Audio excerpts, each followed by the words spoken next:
ಮರಣ ಮೇಲೆ ಅಧಿಕಾರ ನನಗಿದೆ, ಎಬ್ಬಿಸುವಂತ ಅಧಿಕಾರ ನನಗಿದೆ.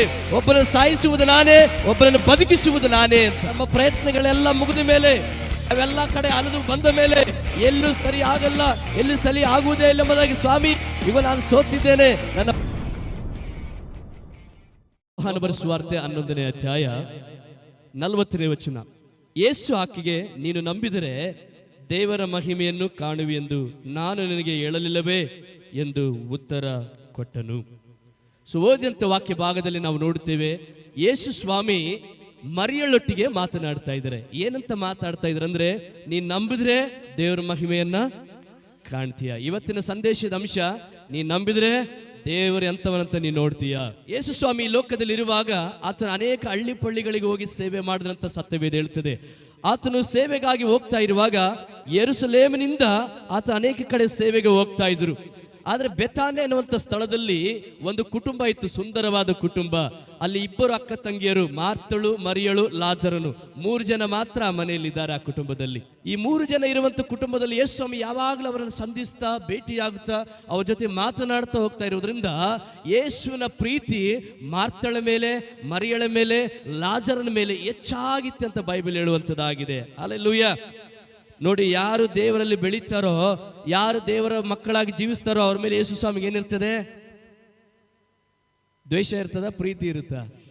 ಓಕೆ, ಇವರು ಕೂಡ ಸ್ವಾಮಿಯನ್ನ ನೋಡಿದ್ರೆ ಪ್ರೀತಿ ಇರುವುದರಿಂದ ಯೇಸು ಸ್ವಾಮಿಗೆ ಅವ್ರ ಮೇಲೆ ಬಹಳ ಪ್ರೀತಿ ಇತ್ತಂತ 5ನೇ ವಚನ, 11 ವಚನ ಹೇಳುವುದನ್ನ ನಾವು ನೋಡುವಂತರಾಗಿದ್ದೇವೆ.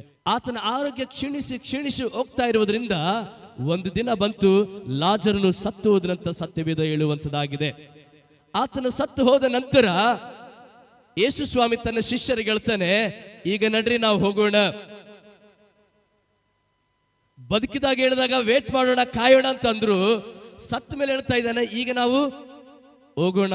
ಏನು ಆತನ ಆಲೋಚನೆ, ಏನು ಆತನ ಉದ್ದೇಶ? ನಮ್ಮ ಜೀವನದಲ್ಲಿ ಕೆಲವೊಂದು ಸಾರಿ ನಮ್ಮ ಆಲೋಚನೆಗಳೇ ಬೇರೆ, ದೇವರ ಆಲೋಚನೆಗಳು ಬೇರೆ. ಕೆಲವೊಂದು ಸಾರಿ ದೇವರ ಮಹಿಮೆ, ದೇವರ ಚಿತ್ತ, ದೇವರ ಉದ್ದೇಶ ನಮ್ಮ ಒಳಗಡೆ ಕಾಣಿಸಲ್ಪಡುವುದಕ್ಕಾಗಿ ಕೆಲವೊಂದು ಸಾರಿ ಕಾರ್ಯಗಳು ನಡೀತಾ ಇರ್ತವೆ, ಅದು ನಮಗೆ ಗೊತ್ತಾಗುವುದಿಲ್ಲ. ಇಲ್ಲಿ ಲಾಜರನು ಬದುಕಿದಾಗ ಆತನು ಹೋಗಲಿಲ್ಲ, ಸತ್ತ ನಂತರ ಶಿಷ್ಯರಿಗೆ ಹೇಳ್ತಾ ಇದ್ದಾರೆ, ನಾವು ಹೀಗೆ ಹೋಗೋಣ. ಅವ್ರು ತಿರುಗಿ ಸಿದ್ಧವಾಗಿ ಹೋಗ್ತಾ ಇದ್ದಾರೆ. ಅವಾಗ ಮಾರ್ತಳು ಓಡಿ ಬರ್ತಾ ಇದ್ದಾರೆ ಯೇಸು ಸ್ವಾಮಿ ಹತ್ರ. ಓಡಿ ಬಂದಾಗ ಮಾರ್ತಳು ಹೇಳ್ತಾ ಇದ್ದಾರೆ, ಸ್ವಾಮಿ, ಪ್ರಿಯನಾಗಿರುವಂತ ಲಾಜರನು ಸತ್ತು ಹೋದನು, ಆದ್ರೂ ಈಗಲಾದ್ರೂ ಕೂಡ ನೀನ್ ದೇವರನ್ನು ಏನು ಬೇಡ್ಕೊಂಡ್ರು ಪರವಾಗಿಲ್ಲ, ದೇವರು ನಿನಗೆ ಕೊಡುತ್ತಾನೆ. ಅಕ್ಕ ತಿಳ್ಕೊಂಡ್ರು ಯೇಸು ಸ್ವಾಮಿ ದೇವರನ್ನು ಬೇಡ್ಕೊಂಡು ನಮಗೆ ಸಹಾಯ ಮಾಡುವನಾಗಿದ್ದಾನೆ ಎಂಬುದಾಗಿ ಅಕ್ಕ ತಿಳ್ಕೊಂಡ್ರು.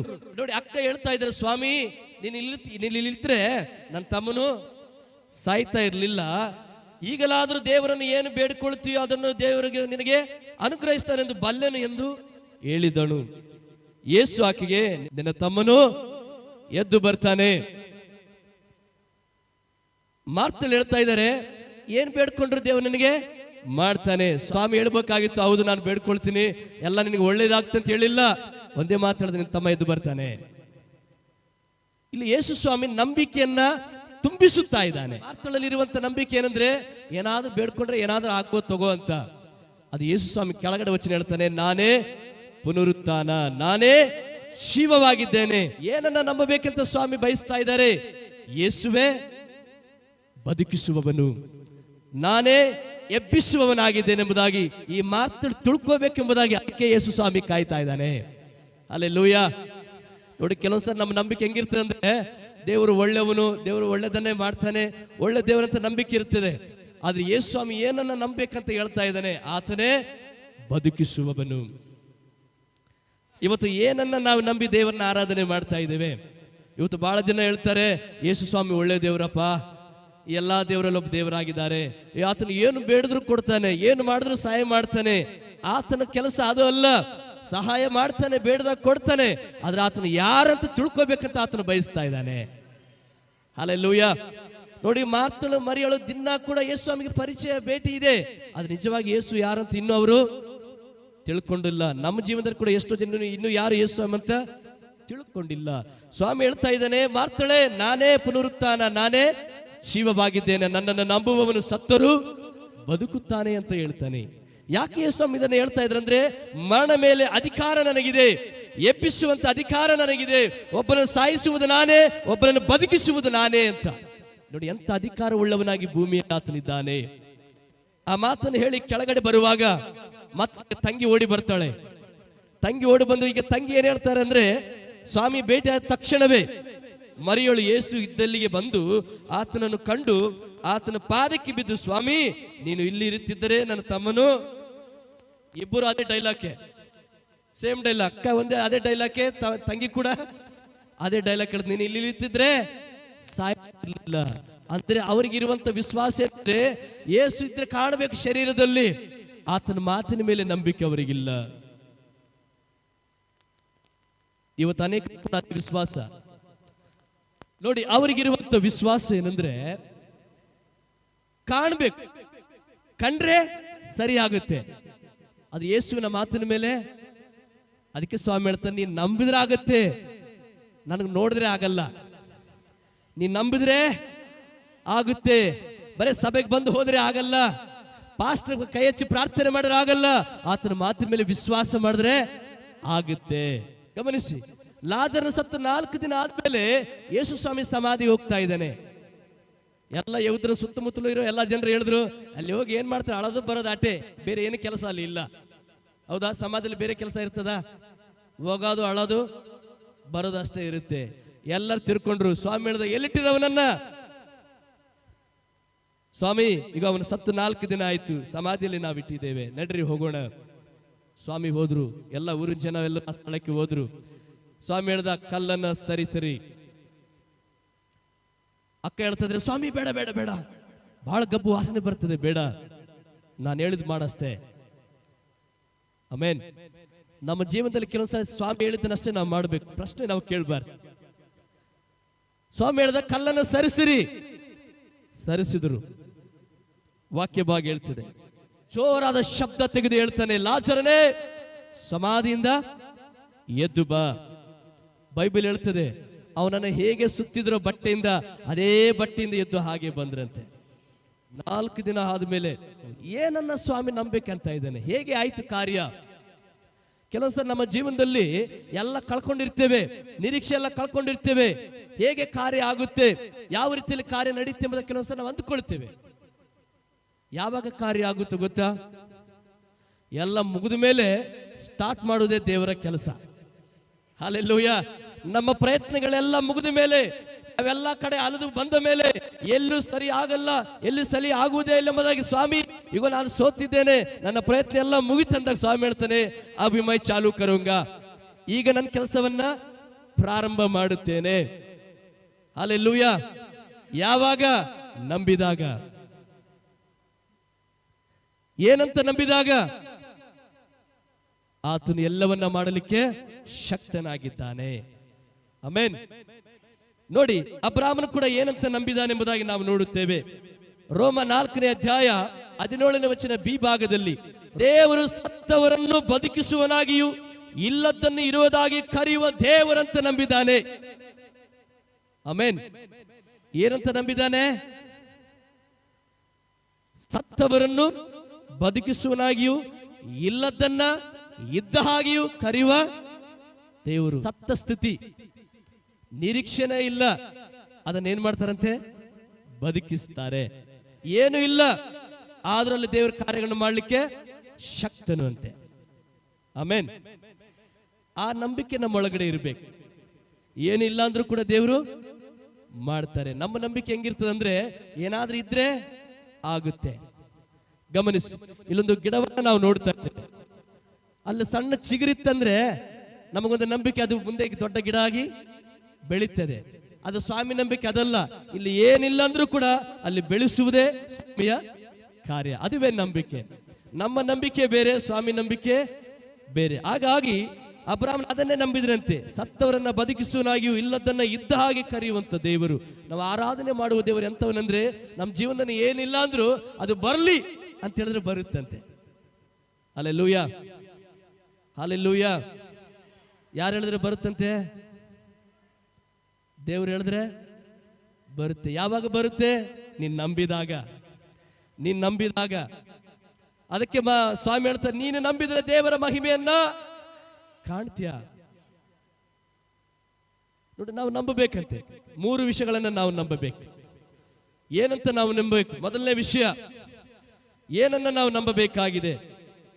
ಆತನು ಇದ್ದಾನೆ. ಇಬ್ರಿಯ 13:8 ಹೇಳ್ತದೆ, ಯೇಸು ಕ್ರಿಸ್ತ ನಿನ್ನೆ ಇದ್ದಾಗಿ ಇವತ್ತು ನಾಳೆ ಎಂದಿಗೂ ಏಕರೀತಿಯಾಗಿ ಇರುವಂತ ದೇವರು. ಆತನು ಇದ್ದಾನೆ. ಯಾವಾಗ ಆತನು ಇದ್ದಾನೆ ಎಂಬುದಾಗಿ ನಂಬುತ್ತೀವೋ ಆವಾಗ ನಮ್ಮ ಜೀವನದಲ್ಲಿ ಕಾರ್ಯ ನಡೆಯುತ್ತೆ. ಏನೋ ಮಾಡಿದ್ರೆ ಮಾಡ್ತಾನೆ ತಗೋ, ಏನೋ ಹೋಗೋಣ, ಏನೋ ವಿಶ್ವಾಸ ಮಾಡೋಣ, ಏನೋ ಪ್ರಾರ್ಥನೆ ಮಾಡೋಣ ಅಂದ್ರೆ ಏನು ನಡೆಯಲ್ಲ, ಅದಲ್ವಾ? ಸ್ಥಿರ ನಿಂತರೆ ಎಲ್ಲ ಕಾರ್ಯ ಆಗುತ್ತೆ. ಆಮೆನ್. ನೋಡಿ, ದೇವರು ಇದ್ದಾನೆ ಎಂಬುದಾಗಿ ನಾವು ಮೊದಲನೇ ಹೆಜ್ಜೆ ನಂಬಬೇಕು. ಇಬ್ರಿಯ 11:6, ದೇವರ ಬಳಿಗೆ ಬರುವವನು ದೇವರು ಇದ್ದಾನೆ, ತನ್ನನ್ನು ಹುಡುಕುವವರಿಗೆ ಆತನ ಪ್ರತಿಫಲ ಕೊಡ್ತಾನೆ ಎಂಬುದಾಗಿ ನಂಬುವುದು ಅವಶ್ಯ. ದೇವರ ಬಳಿಗೆ ಯಾರೇ ಬರಲಿ, ಸಣ್ಣವರು ಬರಲಿ, ದೊಡ್ಡವರು ಬರಲಿ, ಚಿಕ್ಕವರು ಬರಲಿ, ಯಾವುದೇ ಜಾತಿ, ಯಾವುದೇ ಪಂಗಡದವರು ಬರಲಿ, ಯಾವುದೇ ಬಣ್ಣದವರು, ಯಾವುದೇ ಊರಿನವರು ಬರಲಿ, ಯಾವುದೇ ಹಳ್ಳಿಯವರು ಬರಲಿ, ದೇವರ ಬಳಿಗೆ ಬಂದ್ರೆ ಫಸ್ಟ್ ಅವನ ಒಳಗಡೆ ಏನಿರ್ಬೇಕಂತೆ? ದೇವರು ಇಲ್ಲಿದ್ದಾನೆ, ದೇವರು ಇದ್ದಾನೆ ಎಂಬುದಾಗಿ ನಂಬಬೇಕಂತವನು. ಇಲ್ಲಿ ಎಷ್ಟು ಜನ ನಂಬಿದ್ದೀರಾ? ದೇವರ ಆಲಯಕ್ಕೆ ಬಂದಿದ್ದಾರಲ್ವಾ? ದೇವರು ಇಲ್ಲಿದ್ದಾನೆ, ದೇವರನ್ನು ಪ್ರಾರ್ಥನೆ ಕೇಳ್ತಾನೆ, ನನ್ನನ್ನು ದೇವರು ನೋಡ್ತಾ ಇದ್ದಾರೆ ಎಂಬುದಾಗಿ ನೀವು ನಂಬಿದ್ರೆ ದೇವರ ಕಾರ್ಯ ನೀವು ನೋಡ್ಲಿಕ್ಕೆ ಸಾಧ್ಯ. ತನ್ನನ್ನು ಹುಡುಕುವವರಿಗೆ ಪ್ರತಿಫಲ ಕೊಡುತ್ತಾನೆ. ಮೊದಲನೇದಾಗಿ ನಂಬಬೇಕು. ಸ್ವಾಮಿ ಹೇಳಿದನಲ್ವಾ, ನಂಬು ಮಾರ್ತಳೆ, ನೀ ನಂಬಿದ್ರೆ ದೇವರ ಮಹಿಮೆ ಕಾಣ್ತೀಯ. ಏನ್ ನಂಬಬೇಕು? ನಾನಿಲ್ಲಿದ್ದೇನೆ, ನಾನಿದ್ದೇನೆ, ನನ್ನ ನಂಬು ನೀನಂತ ಸ್ವಾಮಿ ಹೇಳ್ತಾ ಇದ್ದಾನೆ. ಹಲ್ಲೆಲೂಯ. ಇವತ್ತು ನೀನು ನಾನು ಮೊದಲನೇದಾಗಿ ಏನ್ ನಂಬಬೇಕಂದ್ರೆ, ಯೇಸು ಸ್ವಾಮಿ ಇದ್ದಾನೆ. ಆ ದಿನ ಆ ಸ್ಥಳದಲ್ಲಿದ್ರು, ಈ ದಿನ ನಮ್ಮ ಮಧ್ಯದಲ್ಲಿ ಆತನು ಇದ್ದಾನೆ. ಮತ್ತಾಯ 18:20 ನಾವು ನೋಡಿದ, ಎಲ್ಲಿ 2-3 ನಾಮದಲ್ಲಿ ಕೂಡಿ ಬರುತ್ತಾರೋ ಅವರ ಮಧ್ಯದಲ್ಲಿ ನಾನು ಇದ್ದೇನೆ. ಆತನಿದ್ದಾನೆ ಎಂಬುದನ್ನು ನಂಬಿದ್ರೆ ನಿನ್ನ ಜೀವನದಲ್ಲಿ ಕಾರ್ಯವನ್ನು ನೋಡ್ತೀಯ. ಎರಡನೇದಾಗಿ, ಆತನೇ ನನ್ನನ್ನು ಬದುಕಿಸುವವನು. ಏನಾಗಿದ್ದಾನೆ? ಆತನು ಬದುಕಿಸುವವನು. ಮಾರ್ತಳು ಬಂದು ಹೇಳಿದ್ರಲ್ಲ, ಸ್ವಾಮಿ ಏನಾದ್ರೂ ಮಾಡು, ಏನಾದ್ರೂ ಮಾಡು ಅಂತ ನನಗೆ ಹೇಳ್ತಾ ಇದೀಯಾ? ನಾನೇ ಬದುಕಿಸುವನಂತ ಸ್ವಾಮಿ ಹೇಳ್ತಾ ಇದ್ದಾನೆ. ಆಮೆನ್. ನಿನ್ನನ್ನು ಜೀವಂತವಾಗಿ ಬದುಕಿಸುವನು ಯಾರು ಗೊತ್ತಾ? ತಾಯಿ ಗರ್ಭದಲ್ಲಿರುವಾಗ ನಿನ್ನ ರೂಪಿಸಿ ಈ ಲೋಕಕ್ಕೆ ನಿನ್ನ ಬರಮಾಡಿ ನಿನ್ನ ನಡೆಸ್ತಾ ಇರುವವರು ಆತನಿದ್ದಾನಲ್ಲ, ಆತನ ನಮ್ಮನ್ನ ಬದುಕಿಸ್ತಾ ಇದ್ದಾನೆ. ಪ್ರತಿದಿನವೂ ಪ್ರತಿ ಕ್ಷಣವೂ ನಮ್ಮ ಸಂಗಡ ಇದ್ದು ಆತ ನಮ್ಮನ್ನ ಬದುಕಿಸುತ್ತಾ ಇದ್ದಾನೆ. ಹಲ್ಲೆಲೂಯ. ಎಷ್ಟು ಜನ ವಿಶ್ವಾಸ ಮಾಡ್ತೀರಿ, ದೇವರು ನನಗೆ ಇದುವರೆಗೆ ಉಸಿರು ಕೊಟ್ಟಿದ್ದಕ್ಕಾಗಿ ನಾನು ಬದುಕ್ತಾ ಇದ್ದೇನೆ ಎಂಬುದಾಗಿ? ಆಮೆನ್. ನೋಡ್ರಿ, ಒಂದು ಸಾರಿ ದೇವರು ಹೇಳಿದ್ರೆ ಸಾಕು, ಆತನಲ್ಲಿ ಆ ಉಸಿರು ಹೋಗಲಿ ಅಂತ ಒಂದು ಮಾತು ದೇವರು ಹೇಳಿದ್ರೆ ಸಾಕು, ನಾವು ಮಣ್ಣುಪಾಲೆ. ಯಾಕಂದ್ರೆ ಸಮಸ್ತವು ಆತನ ಕೈಯಲ್ಲಿ ಇದೆ ಎಂಬುದಾಗಿ. ಅದಕ್ಕೆ ಸ್ವಾಮಿ ಹೇಳ್ತಾನೆ, ನಾನೇ ಪುನರುತ್ಥಾನ, ನಾನೇ ಜೀವವು ಆಗಿದ್ದೇನೆ. ಆಮೆನ್. ಮೊದಲನೇ ನಂಬಿಕೆ ದೇವರು ಇದ್ದಾನೆ ಅಂತ ನಂಬಬೇಕು. ಎರಡನೇ ನಂಬಿಕೆ ಆತನೇ ಬದುಕಿಸುವವನು. ಆತ ನನ್ನ ಜೀವನದಲ್ಲಿ ಏನು ಇಲ್ಲ ಅಂದ್ರೂ ಕೂಡ ಅದನ್ನ ಕಾರ್ಯಗಳಿಗೆ ರೂಪಕ್ಕೆ ತರುವ ದೇವರೆಂಬುದಾಗಿ ನಂಬಬೇಕಾಗಿದೆ. ಮೂರನೇದಾಗಿ, ಆತನಿಗೆ ಅಸಾಧ್ಯವಾದದ್ದು ಒಂದೂ ಇಲ್ಲ. ಏನಾದ್ರೂ ಇದನ್ನ ದೇವರಿಗೆ ಅಸಾಧ್ಯವಾದದ್ದು? ಇದು ನನ್ನ ಕೈಲಿ ಆಗಲ್ಲಪ್ಪ, ಈ ಸಮಸ್ಯೆ ನನಗೆ ಮಣಿಯಲ್ಲ, ಇದನ್ನ ಪರಿಹಾರ ಮಾಡಕ್ ಆಗಲ್ಲ ಅಂತೇಳಿ ದೇವ್ರು ಹೇಳೋದು ಕಾರ್ಯ ಒಂದೂ ಇಲ್ಲ. ದೇವರು ಅಬ್ರಾಹ್ಮಿಗಳು, ನಾನು ಸರ್ವಶಕ್ತನಾಗಿರುವ ದೇವರು, ನನಗೆ ಅಸಾಧ್ಯವಾದದ್ದು ಒಂದು ಉಂಟು, ನಾನು ಎಲ್ಲವನ್ನ ಮಾಡಲಿಕ್ಕೆ ಶಕ್ತನಾಗಿದ್ದೇನೆ. ಆಮೆನ್. ಇವತ್ತು ದೇವರ ಆಲಯದಲ್ಲಿ ನಂಬಿ ದೇವರನ್ನು ಆರಾಧನೆ ಮಾಡ್ತಾ ಇರುವಂತ ದೇವರ ಮಗುವು ಬಲವಾದ ಒಂದು ವಿಶ್ವಾಸ ನಮ್ಮೊಳಗೆ ಇರಬೇಕು. ನಾನು ನಂಬಿದ ದೇವರಿಗೆ ಅಸಾಧ್ಯವಾದದ್ದು ಒಂದು, ನನ್ನ ಸಮಸ್ಯೆ ಅಸಾಧ್ಯವಲ್ಲ, ನನ್ನ ಸಮಸ್ಯೆ ಕಾರ್ಯಗಳ ಅಸಾಧ್ಯವಲ್ಲ, ನನ್ನ ಭವಿಷ್ಯಕ್ಕೆ ವಿರೋಧ ಇರುವ ಸಮಸ್ಯೆಗಳು ಅಸಾಧ್ಯವಲ್ಲ, ಯಾವುದೂ ಆತನಿಗೆ ಅಸಾಧ್ಯವಲ್ಲ, ಎಲ್ಲವೂ ಆತನ ಮಾಡಲಿಕ್ಕೆ ಶಕ್ತನಾಗಿದ್ದಾನೆ. ನಾನು ನಂಬಿದ್ರೆ ಅವನ ಮಹಿಮೆಯನ್ನು ನಾನು ಕಾಣ್ತೇನೆ. ಹಲ್ಲೆಲೂಯ. ನಂಬಿಲ್ಲ ಅಂದ್ರೆ ಕಾಡಲ್ಲ ಅಷ್ಟೇ. ಸ್ವಾಮಿ ಹೇಳಿದ್ರ, ನನ್ನ ನಂಬು, ನನ್ನ ಮಹಿಮೆ ನೀನು ನೋಡ್ತೀಯ. ಏನನ್ನ ನಂಬಬೇಕು? ನಾನೇ ಬದುಕಿಸುವವನು, ನಾನು ಇದ್ದವನು, ನನಗೆ ಅಸಾಧ್ಯವಾದದ್ದು ಒಂದು ಇಲ್ಲ. ಯಾವಾಗ ನೀನು ನನ್ನನ್ನು ನಂಬ್ತೀಯ, ನನ್ನ ಮಾತಿನ ಮೇಲೆ ವಿಶ್ವಾಸ ನೀನು ಮಾಡ್ತೀಯ, ನನ್ನ ಮಹಿಮೆಯನ್ನು ನೀನು ನೋಡ್ತೀಯ. ಈ ಬಹಳ ಜನ ದೇವರನ್ನು ನಂಬಲ್ಲ. ಯಾರು ನಂಬ್ತಾರೆ ಗೊತ್ತಾ? ದೇವರ ಸೇವಕರುಗಳನ್ನು ನಂಬ್ತಾರೆ. ಅವ್ರು ಪ್ರೇಯರ್ ಮಾಡಿದ್ರೆ ಸಾಕಪ್ಪ, ಅವ್ರ ಹತ್ರ ಹೋಗು, ತಲೆ ಮೇಲೆ ಕೈ ಇಟ್ಕೊಂಡು ಪ್ರೇಯರ್ ಮಾಡಿಸ್ಕೊಂಡು ಬಂದ್ರೆ ಸಾಕು, ಏನಾಗುತ್ತೆ ನನಗೆಲ್ಲ ಆರಾಮಾಗುತ್ತೆ. ನಾನು ಹೇಳುವ ಅರ್ಥ ಏನಂದ್ರೆ, ನಂಬಿಕೆ ಅವರ ಮೇಲೆ ಅಲ್ಲ, ನಮ್ಮ ನಂಬಿಕೆ ವಿಶ್ವಾಸ ನಮ್ಮ ಆರಾಧಿಸುವಂತ ಕರ್ತನ ಮೇಲೆ ಇರಬೇಕಾಗಿದೆ. ಅದಕ್ಕೆ ಸ್ವಾಮಿ ಹೇಳಿದ್ರು, ನೀನು ನಂಬಿದ್ರೆ ದೇವರ ಮಹಿಮೆ, ನೀನು ನಂಬಿದಂತೆ ನಿನಗಾಗಲಿ. ಅದನ್ನ ಬಂದ್ರು. ಹಾಗಾಗಿ ನಾವು ಯಾವಾಗ ನಂಬುತ್ತೀವೋ ನಾವು ಕಾರ್ಯಗಳನ್ನು ನೋಡ್ಲಿಕ್ಕೆ ಸಾಧ್ಯ. ಈ ಲೋಕದಲ್ಲಿ ಬಹಳ ಜನ ಇದ್ದಾರೆ, ದೇವರನ್ನು ನಂಬಲಾರದವರು ಇದ್ದಾರೆ. ಕೀರ್ತನೆ 14ನೇ 1ನೇ ವಚನ, ಕೀರ್ತನೆ 53ನೇ 1ನೇ ವಚನದಲ್ಲಿ ದಾವೀದನು ಹೇಳ್ತಾನೆ, ದೇವರನ್ನು ನಂಬಲಾರದವರು ಇದ್ದಾರೆ, ನಾಸ್ತಿಕರು. ಎಷ್ಟು ಜನ ನಾವು ಒಪ್ಕೊಳ್ತೀವ ದೇವ್ರ ನಂಬಲಾರ್ದವ್ರು ಇದ್ದಾರ? ಎಲ್ಲಿದ್ದಾರ್ರಿ ದೇವ್ರು ಅನ್ನೋರು ಇದ್ದಾರ? ಇಲ್ರಿ, ದೇವ್ರದಂಗೆ ಎಲ್ಲ ನಡೀತದೇನ್ರಿ? ಇಲ್ರಿ, ದೇವ್ರಿಲ್ರಿ ಅಂತ ಅನ್ನೋರು ಲೋಕದಲ್ಲಿ ಇದ್ದಾರೆ.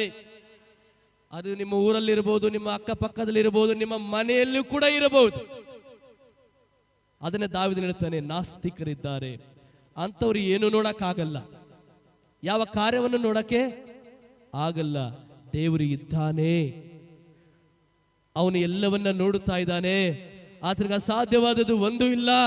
ಆತನ ಕೈಯಲ್ಲೇ ನಾನಿದ್ದೇನೆ ಎಂಬ ವಿಶ್ವಾಸ ಮಾಡೋರು ಮಾತ್ರ ದೇವರ ಕಾರ್ಯವನ್ನ ನೋಡುವರಾಗಿದ್ದಾರೆ. ಯಾವ ಟೈಮಲ್ಲಿ ನಂಬ್ತಾರೆ ಗೊತ್ತಾ? ಸತ್ತು 4 ದಿನ ಆಗಿದೆ. ಎಷ್ಟು ದಿನ ಆಗಿದೆ ಲಾಜರನ ಸತ್ತು? ಏನು ನಿರೀಕ್ಷೆ ಇಲ್ಲ. ಇನ್ನು 3 ದಿನ ಹೋದ್ರೆ ಎಲ್ಲ ಮಣ್ಣಲ್ಲಿ ಹೋಗ್ಬಿಡ್ತದೆ. 7 ದಿನಕ್ಕೆ ಶರೀರದಲ್ಲಿರುವಂತ ಎಲ್ಲ ಭಾಗಗಳು ಒಳಗಳು ತಿಂದು ಹೋಗ್ತೇವೆ. ಅದು ಯೇಸು ಸ್ವಾಮಿಗೆ ಶಕ್ತನಾಗಿದ್ದಾನೆ. ಆತನ ಜೀವವನ್ನ ಕೊಡಲು ಶಕ್ತನು, ಬದುಕಿಸಲು ಆತನ ಶಕ್ತನಾಗಿರುವುದರಿಂದ ಅವರು ಹೇಳಿದ್ರು, ಸ್ವಾಮಿ ನೀನು ಏನಾದರೂ ಕೂಡ ಮಾಡಲು ಶಕ್ತನಾಗಿದೆಯಾ? ಆಮೆನ್. ನಿಮ್ಮ ಜೀವನದಲ್ಲಿ ಕೂಡ ಆಯ್ತು ಮುಗಿದು, ಯಾರು ಸರಿ ಮಾಡಕ್ಕಾಗಲ್ಲ. ನನ್ನ ಕೆಲಸವನ್ನ ಯಾರು ಸರಿ ಮಾಡಕ್ಕಾಗಲ್ಲ, ನನ್ನ ಮಕ್ಕಳನ್ನ ಯಾರು ಸರಿ ಮಾಡಕ್ಕಾಗಲ್ಲ, ನನ್ನ ಮನೆಯನ್ನ ಯಾರು ಕಟ್ಟಕ್ಕಾಗಲ್ಲ, ನನ್ನ ಕೈ ದಾಟಿ ಹೋದಂತ ಪರಿಸ್ಥಿತಿ ಯಾರು ಸರಿ ಮಾಡಕ್ಕಾಗಲ್ಲ. ಎಷ್ಟು ವರ್ಷಗಳು ಕಳಿತು ಯಾರು ಕೂಡ ಮಾಡಕ್ಕಾಗಲ್ಲ ಅಂತೇಳಿ, ಮಾಡ್ಲಿಕ್ಕೆ ಆಗಿಲ್ಲ ಅಂತೇಳಿ ನಿರೀಕ್ಷೆ ಕಳ್ಕೊಂಡು ಕುಂತಿದೀಯಾ? ಭವಿಷ್ಯದ ಮೇಲೆ ನಿರೀಕ್ಷೆ ಕಳ್ಕೊಂಡು ಕುಂತಿದೀಯಾ? ಈಗ ಸ್ವಾಮಿ ತಿರುಗಿ ಅದನ್ನು ಕಟ್ಟಲಿಕ್ಕೆ ಶಕ್ತನಾಗಿದ್ದಾನೆ. ಆಗ ಅದನ್ನು ತಿರುಗಿ ಬದುಕಿಸಲಿಕ್ಕೆ ಆತನ ಶಕ್ತನಾಗಿದ್ದಾನೆ. ಹಲ್ಲೆಲೂಯಾ. ಅದುವೇ ದೇವರ ಕಾರ್ಯ. ಎಲ್ಲ ಸರಿಯಾಗಿರುವಾಗ ನಂಬುದು ನಂಬಿಕೆ ಅಲ್ಲರಿ. ಏನು ಇಲ್ಲದಿರುವಾಗ ಸ್ವಾಮಿ ಗೋ ನೀನೇ ಮಾಡಲಿಕ್ಕೆ ಶಕ್ತನೆಂಬುದಾಗಿ ನಂಬುವುದೇ ನಂಬಿಕೆ ಆಗಿದೆ. ಅದನ್ನು ಅವ್ರು ಹೇಳಿದ್ರು, ಸ್ವಾಮಿ ಸತ್ತು 4 ದಿನ ಆಗಿದೆ, ಆದ್ರೂ ಕೂಡ ನಾವು ವಿಶ್ವಾಸ ಮಾಡ್ತೀವಿ ನೀನೇನಾದ್ರೂ ಮಾಡಲಿಕ್ಕೆ ಸಾಧ್ಯ. ಅದಕ್ಕೆ ಭಕ್ತನು ಸುಂದರವಾಗಿ ಹಾಡು ಬರೆದಿದ್ದನಲ್ವಾ, ಏನಾದರೂ ನೀನೇ ಮಾಡಿ ಕಥೆಯೆಲ್ಲ ಬದಲಾಯಿಸ್ತೀಯ. ನಮ್ಮ ಜೀವನದಲ್ಲಿ ಕರ್ತನ ಮಾಡಲಿಕ್ಕೆ ಸಾಧ್ಯ. ನಾವು ನಂಬುವಾಗ ಏನಂತ ನಂಬುವಾಗ? ಆತನು ಇದ್ದಾನೆ, ಆತನಿಗೆ ಎಲ್ಲವೂ ಸಾಧ್ಯ. ಇವತ್ತು ನಾವು ನಂಬಿದ್ರೆ ದೇವರ ಮಹಿಮೆ ಕಾಣುತ್ತೇವೆ. ಇವತ್ತು ಅನೇಕ ಸಮಸ್ಯೆಗಳನ್ನು ಹೊತ್ತುಕೊಂಡು ದೇವರ ಆಲಯದಲ್ಲಿ ನಾವಿದ್ದೇವೆ, ಅನೇಕ ಪರಿಸ್ಥಿತಿಗಳನ್ನು ಹೊತ್ತುಕೊಂಡು ದೇವರ ಆಲಯದಲ್ಲಿ ಇದ್ದೇವೆ. ಕೆಲವು ಸಲ ಜೀವನದಲ್ಲಿ ನಿರೀಕ್ಷೆಯನ್ನು ನಾವು ಕಳ್ಕೊಂಡು ದೇವರ ಆಲಯದಲ್ಲಿ ಕುಂತಿರ್ತೇವೆ. ಇನ್ನು ಮೇಲೆ ಆಯ್ತಪ್ಪ, ಯಾವುದು ನನಗೆ ನಡೆಯಲ್ಲ, ಏನು ನನಗಾಗಲ್ಲ, ಆಯ್ತು ಮರಣವೇ ನನಗೆ ಗತಿ, ಇನ್ನು ಮೇಲೆ ನನ್ನ ಮಟ್ಟಿಗೆ ಹೋಗೋದೊಂದೇ ಉಳಿದಿದೆ ಅಂತೇಳಿ ನಿರೀಕ್ಷೆ ಕಳ್ಕೊಂಡು ಕೂತಿದ್ದೀರಾ? ಈಗ ಸ್ವಾಮಿ ಅದನ್ನೇ ಚಿಗುರಿಸಲಿಕ್ಕೆ ಇವತ್ತು ನಮ್ಮ ಜೊತೆ ಸ್ವಾಮಿ ಮಾತಾಡ್ತಾ ಇದ್ದಾರೆ. ನಿನ್ನ ಪರಿಸ್ಥಿತಿ ಏನೇ ಆಗಿರಬಹುದು. ಮಾರ್ತಾ ಮರಿಯಳ ಪರಿಸ್ಥಿತಿ ಏನಾಗಿದೆ ಅಂದ್ರೆ, ಮನೆಯಲ್ಲಿ ತಮ್ಮನನ್ನ ಕಳ್ಕೊಂಡಿದ್ದಾರೆ, ದುಃಖ ರೀತಿಯಲ್ಲಿ ಇದೆ. ನಿನ್ನ ಪರಿಸ್ಥಿತಿ ಏನೇ ಆಗಿರಬಹುದು, ಈಗ ದೇವರು ಕಟ್ಟಲಿಕ್ಕೆ ಶಕ್ತರಾಗಿದ್ದಾನೆ. ಆತನ ಇದ್ದಾನೆ, ನನ್ನ ನೋಡ್ತಾ ಇದ್ದಾನೆ, ನನ್ನ ಬಗ್ಗೆ ಎಲ್ಲವೂ ಆತನಿಗೆ ಗೊತ್ತು. ಆತನ ಕೈಲಿ ಆಗದು ಒಂದು ಇಲ್ಲ. ನನ್ನ ಉಸಿರು, ನನ್ನ ಜೀವವು ಅವನ ಕೈಯಲ್ಲೇ ಇದೆ. ಆತನ ಏನಂತ ಇರ್ತದೆ ಎಂಬ ವಿಶ್ವಾಸದಲ್ಲಿ ನೀನು ಜೀವಿಸಿದ್ರೆ ಆತನ ಮಾಡೋ ಕಾರ್ಯ ನಿನ್ನ ಮನೆಯಲ್ಲಿ, ನಿನ್ನ ಕುಟುಂಬದಲ್ಲಿ, ನಿನ್ನ ಜೀವನದಲ್ಲಿ, ನಿನ್ನ ಸೌಖ್ಯದ ಕಾರ್ಯಗಳಲ್ಲಿ ನೀನು ನೋಡ್ತೀಯ. ನನ್ನ ಜೀವಿತವನ್ನ ಕಟ್ಟಲಿಕ್ಕೆ ನೀನು ಸಾಧ್ಯ, ನನ್ನ ಕೆಲಸವನ್ನ ಕಟ್ಟಲಿಕ್ಕೆ ನೀನು ಸಾಧ್ಯ, ನನ್ನ ಮಕ್ಕಳ ಭವಿಷ್ಯವನ್ನು ರೂಪಿಸಲಿಕ್ಕೆ ಸಾಧ್ಯ, ನನ್ನ ಜೀವನದಲ್ಲಿ ದೇವರ ಬೆಳಕನ್ನು ತರಲಿಕ್ಕೆ ಸಾಧ್ಯ. ಏನು ಇಲ್ಲದಿರುವಾಗ ನಿರೀಕ್ಷೆ ಕಳ್ಕೊಂಡಾಗ ನಿರೀಕ್ಷೆಯನ್ನು ಕೊಟ್ಟ ದೇವರ ಸ್ವಾಮಿ ಇವತ್ತು ನೀನೇನೆಲ್ಲ ಮಾಡಲಿಕ್ಕೆ ಸಾಧ್ಯ. ಹೇಳಿ, ದೇವ ಮಕ್ಕಳೇ, ನಿನ್ನ ಕೈಯಲ್ಲಿ ಆಗಲಾರದು ಒಂದು ಇಲ್ಲಪ್ಪ, ಎಲ್ಲವೂ ನೀನು ಮಾಡಲಿಕ್ಕೆ ಶಕ್ತನು. Hallelujah, hallelujah. ನೀವು ಯಾವ ಪರಿಸ್ಥಿತಿಯಲ್ಲಿ ಇದ್ದೀರಿ, ನೀವು ಯಾವ ಪರಿಸ್ಥಿತಿಯಲ್ಲಿ ಇದ್ದೀರಿ, ಆ ಪರಿಸ್ಥಿತಿ ಹಿಡ್ಕೊಂಡು ಹೇಳಿ, ದೇವರೇ ನೀನು ಇದನ್ನು ಮಾಡಲಿಕ್ಕೆ ಶಕ್ತನು, ನೀನು ಇದನ್ನು ಮಾಡಲಿಕ್ಕೆ ಶಕ್ತನು ಸ್ವಾಮಿ. Lord we thank you Lord. ಜೀವನದಲ್ಲಿ ಎಲ್ಲ ನಿರೀಕ್ಷೆ ಕಳ್ಕೊಂಡಿದೀಯಾ? ಅಯ್ಯೋ ಎಲ್ಲ ಮುಗೀತು, ಎಲ್ಲ ಮುಗಿದೋಗಿದೆ, ಇನ್ನು ಏನು ಮಾಡಕ್ ಕೂಡ ಆಗಲೆಂಬುದಾಗಿದೆಯಾ? ಈಗ ದೇವರು ಅದನ್ನು ಚಿಗುರಿಸಲಿಕ್ಕೆ ಶಕ್ತನಾಗಿದ್ದಾನೆ, ತಿರುಗಿ ಅದನ್ನು ಬದುಕಿಸಲಿಕ್ಕೆ ಶಕ್ತನಾಗಿದ್ದಾನೆ.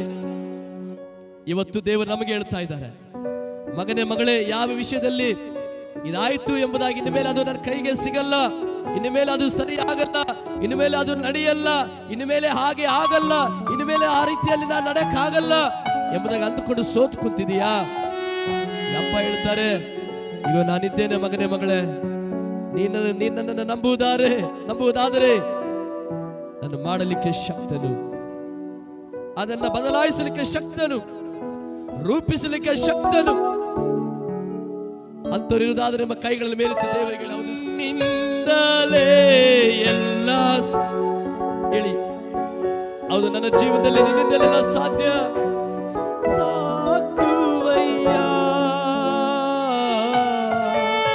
ನಿನ್ನಿಂದಲೇ ಎಲ್ಲ, ಹೌದು ಸ್ವಾಮಿ.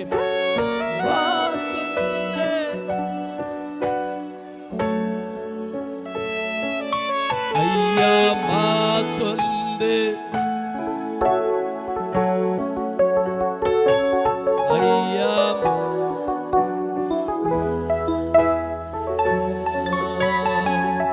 ನಾನು ನಂಬಿದಾತನೇ ನೀನೆ ನಂಬಿ ನಂಬಿಕೆಯ ಹುಟ್ಟಿಸಿ ಪೂರೈಸುವಾತನೇ. ನಾನು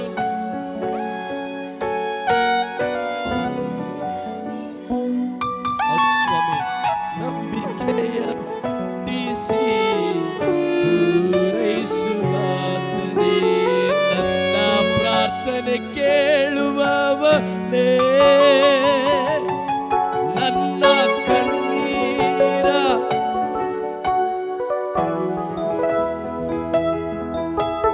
ಸುಖ ಕೊಡುವವನೇ. ಸ್ತೋತ್ರ. ಹೇಳಿ, ನೀ ನನ್ನ ಪ್ರಾರ್ಥನೆ ಕೇಳುವವನೇ, ನನ್ನ ಪ್ರಾರ್ಥನೆ